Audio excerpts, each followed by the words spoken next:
Everyone is always telling me that music theory is really hard. I disagree. The concepts for music theory are fairly simple. However, all the terms used are in Italian, like staccato, pizzicato, forte, and so many more. We're going to break down the concepts and some of the terms in a way that you can understand them in the following videos. However, we're going to start with intervals. Before we start talking about intervals, I want to define what music theory is.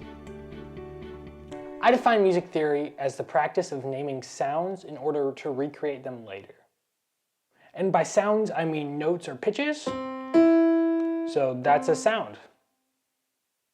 This becomes helpful because a lot of music theory gets confusing because people think it means reading sheet music or understanding chords or so many other things. That's a part of it, but the goal of music theory is to name sounds to recreate them. So we're going to start the process by learning about intervals. And what an interval is the distance between two notes. So that's an interval. And we're going to put names to those so we can use them in other contexts. It'll become super helpful when we talk about chords, scales, and so many other things. So let's get started. So we're going to start with a major second interval. And that will be from C to D. That's a major second. You can figure out any major second interval by starting on one note and going up 2 half steps. So if we go from C to C sharp, that's 1 half step. And if we go from C sharp to D, that's 2 half steps. So you can do that on any note and make it a major second. The next one we're going to do is a major third. And that would be from C to E. And a major third is 4 half steps apart. We can determine that by starting on C, going to C sharp, going to D, going to D sharp, and then landing on E, which is 4 half steps apart. The next interval we're going to do is a perfect fourth, and that's from C to F. And that is 5 half steps apart.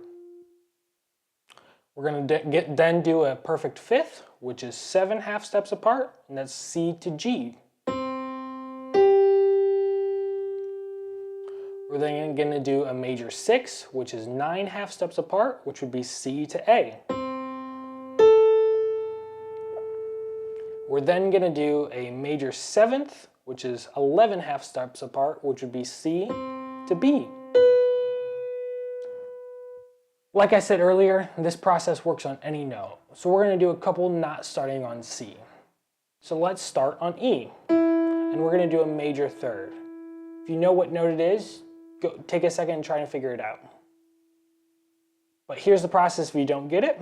A major third is 4 half steps apart. So we're going to go from E to F, that's 1. F to F sharp, that's 2. F sharp to G, that's 3.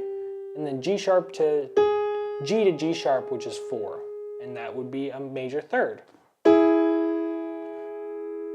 next one we're going to do is F on a perfect fourth.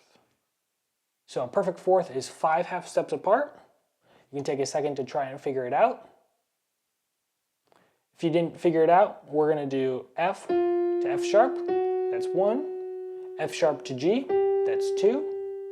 G to G sharp, which is 3. G sharp to A, which is 4. A to B flat, which is 5. You might think A sharp because we've been saying sharps the whole time. It's technically B flat because of the way key signatures work with scales, but we'll learn about that later. For now, it's F to B flat is a perfect fourth. The next one we're going to do is D, and we're going to make it a perfect fifth. So let's figure out a perfect fifth by D. Go ahead and try it. All right, if you got it, we're going to try it here. We're going to take a perfect fifth is 7 half steps away. So we're going to do D to D sharp, which is 1.